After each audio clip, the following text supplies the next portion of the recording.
नमस्कार, स्वागत है आप सभी का इंडिया न्यूज उत्तर प्रदेश उत्तराखंड में और मैं हूं आपके साथ आयुष चित्रांश। लगातार आप देख रहे हैं कि अब चौथे चरण का मतदान समाप्त होने के बाद पांचवें चरण का मतदान जहां होना है वहां पर सभी सियासी पार्टियां अपना पूरा जोर लगा रही हैं। अभी तस्वीरें भी आपने देखी अयोध्या में किस तरह से मुख्यमंत्री योगी आदित्यनाथ रोड शो के माध्यम से जनता से वोट की अपील कर रहे थे।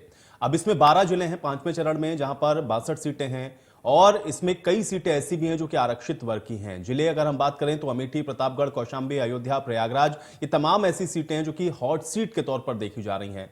तो कुल मिलाकर के पांचवां चरण बेहद दिलचस्प होगा, क्योंकि इसमें उत्तर प्रदेश में उप मुख्यमंत्री केशव प्रसाद मौर्य भी चुनावी मैदान में होंगे। कैबिनेट मंत्री राजेंद्र प्रताप सिंह पट्टी से, तो कैबिनेट मंत्री सिद्धार्थनाथ सिंह इलाहाबाद पश्चिम से चुनावी मैदान में हैं। अब पांचवें चरण में कुल 693 प्रत्याशी चुनावी मैदान में अपनी किस्मत को आजमाने वाले हैं। लेकिन जनता का मूड क्या है और जनता किस तरह से इस बार इस पांचवें फेज में तमाम सियासी पार्टियों के जो दावे हैं उनके साथ कैसे कनेक्ट बिठा रही है, यह भी सवाल उतना ही महत्वपूर्ण हो जाता है।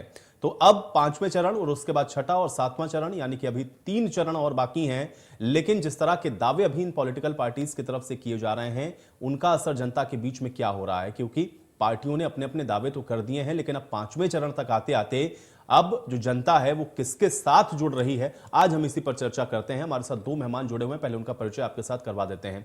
आनंद दुबे जी हमारे साथ जुड़ रहे हैं, प्रवक्ता हैं भारतीय जनता पार्टी के। आनंद जी, बहुत स्वागत है आपका चर्चा में। और चंद्रेश जी हमारे साथ जुड़े हुए हैं, कांग्रेस पार्टी के प्रवक्ता हैं। चंद्रेश जी, आपका भी स्वागत है। आनंद जी, आपसे चर्चा की शुरुआत करूंगा। अभी तो हम लोग सीधी तस्वीरें अयोध्या की देख रहे थे, मुख्यमंत्री योगी आदित्यनाथ वहां पर पहुंचे हुए हैं, रोड शो कर रहे हैं। लेकिन पांचवें चरण तक आते आते अब आपको क्या नजर आ रहा है और किस तरह से आप इस पांचवें चरण को देख रहे हैं, क्योंकि यहां पर भी कई दिग्गज ऐसे हैं जो कि चुनावी मैदान में हैं। आपका पहला रिएक्शन मैं इस पर चाहूंगा।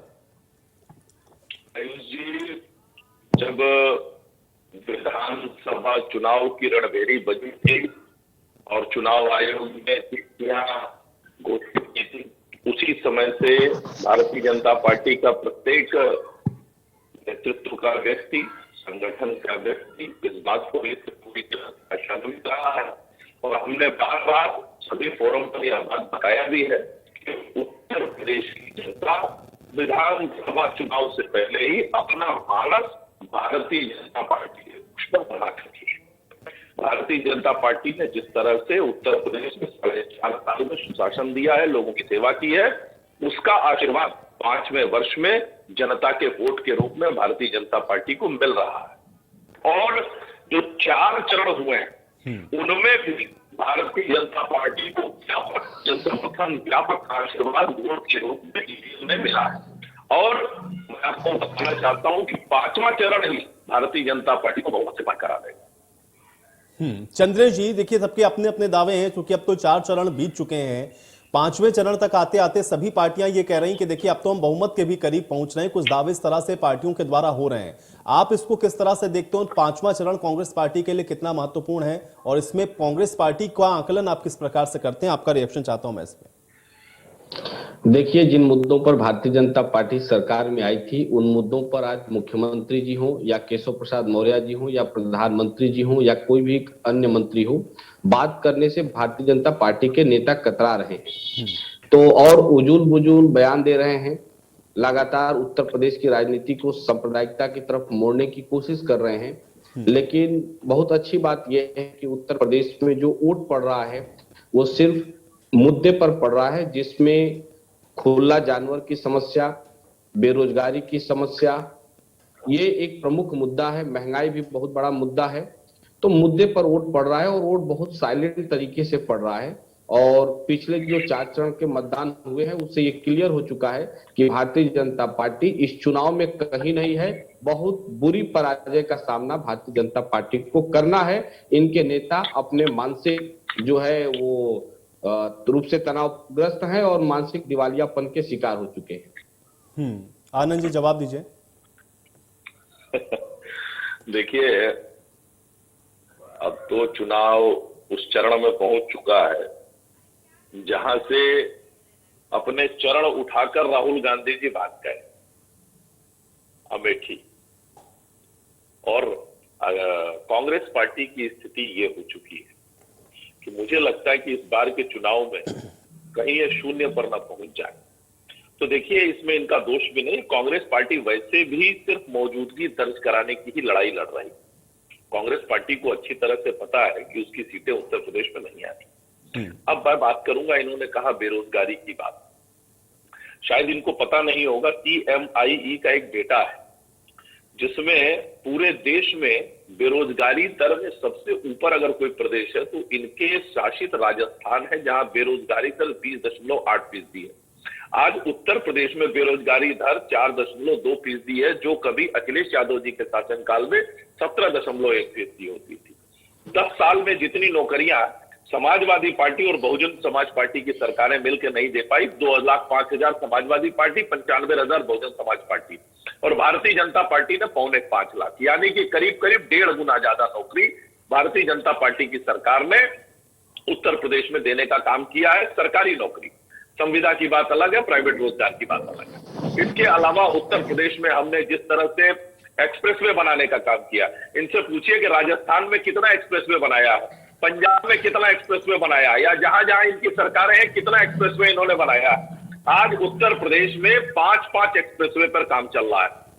5 अंतरराष्ट्रीय हवाई अड्डों वाला उत्तर प्रदेश एकमात्र राज्य हो जाएगा। एक कुशीनगर शुरू हो चुका है, अयोध्या का काम प्रगति पे, और जेवर में दुनिया के बड़े एयरपोर्ट को बनाने की तैयारी हमारी सरकार शुरू कर चुकी है। अब कुल मिलाकर यह है कि चाहे वो शिक्षा का क्षेत्र हो, हमने 12 से बढ़ाकर 59 मेडिकल कॉलेज कराए, कभी 1700 MBBS की सीटें थी, आज वो बढ़ के जो है 3000 से ज्यादा हो गई है। उत्तर प्रदेश में चाहे शिक्षा की बात करिए, चाहे आप सांस्कृतिक विकास की बात करिए, हमने भव्य राम मंदिर का निर्माण कराया, हमने अयोध्या में दीपोत्सव, मथुरा में रंगोत्सव। बिल्कुल, लेकिन आनंद जी, जब आपके पास गिनाने के लिए इतने काम हैं तो फिर कभी गर्मी निकालने वाली बात का जिक्र क्यों होना शुरू हो जाता है? आप लोगों को पोलराइज कर रहे हैं, ये आरोप आप पे लगने क्यों शुरू हो जाते हैं? आप धर्म के नाम पे लोगों को बांट रहे हैं, ये आरोप लगने शुरू हो जाते हैं। जब इतने काम आपके पास गिनाने वाले हैं तो ये विपक्ष मुद्दों को कैसे उठा लेता है? आपको हमने चुनाव की शुरुआत रोजगार पर, शिक्षा पर, इंफ्रास्ट्रक्चर पर, सांस्कृतिक क्षेत्र में, हमने जो भी आधार पे किया, लेकिन चुनाव में सबसे पहले जिन्ना को कौन लेके आया? भारतीय जनता पार्टी की चुनाव में बता दी। तो सरदार पटेल की जयंती पर अखिलेश यादव ने जिन्ना की तुलना की सरदार पटेल जी से, जिसका विरोध हुआ। इसके इन्हीं की पार्टी के सांसद जिन्होंने कहा कि संविधान अच्छी तरह है, जैसे भारतीय सरकार सेनानी, वो भी हमारी पार्टी के नहीं थे। इंटरव्यू में अखिलेश यादव जी ने कहा पाकिस्तान हमारा दुश्मन नहीं है, ये हमारी पार्टी का बयान नहीं था। समाजवादी पार्टी के ही विधायक ने कहा कि प्रदेश में हिंदू गर्दी चल रही है। समाजवादी पार्टी के ही उम्मीदवार के एक व्यक्ति ने कहा कि जांच जो है वो 24,000 है, अब उनकी पार्टी के लोग की सत्ता आने को औकात बता। कांग्रेस पार्टी में मौलाना गए हैं, उन्होंने कहा कि हिंदुओं को औकात बताते हैं। पार्टी के लोग कहते हैं कि हिंदू जो है वो बोको हराम और ISIS जैसे है। अब आप बताइए कि तुष्टीकरण और ध्रुवीकरण की राजनीति कौन कर रहा है? अगर भारतीय जनता पार्टी ने किसी की बात की तो बताइए। हाँ, ये जरूर है कि लोगों ने धमकी दी, जिन लोगों ने ये कहा बनेंगे, हम हिंदू औकात बताएंगे, हम हिंदुओं को दिखलाएंगे। चलिए चंद्रेश जी, देखिए सिक्के के दो पहलू होते हैं। चंद्रेश जी, देखिए सिक्के के दो पहलू होते हैं, कोई एक अकेला तो ध्रुवीकरण कर नहीं सकता है। जब दूसरी तरफ से होता है तभी एक तरफ से और हमको नजर आता है। और जो मुद्दे आप कह रहे थे, देखिए हम तो बेरोजगारी, महंगाई, सारे मुद्दों को एड्रेस करने के लिए तैयार है। हमने तो कैंपेन की शुरुआत ही उसी से की है, लेकिन आप आरोप लगा रहे हैं। चंद्रेश जी, मैं एक एक बात का जवाब देती हूँ। अभी भारतीय जनता पार्टी के प्रवक्ता ने बेरोजगारी पर बात की। 2018 से 2019 की तुलना कर लिया जाए तो उत्तर प्रदेश में बेरोजगारी रेट दोगुना हो गया था। कोरोना काल में इन्होंने सेवा नियोजन और रोजगार जो कार्यालय है उस पर, दफ्तर पर ताला मार दिया। जब इन्होंने ताला मार दिया तो आंकड़े आ नहीं पाए।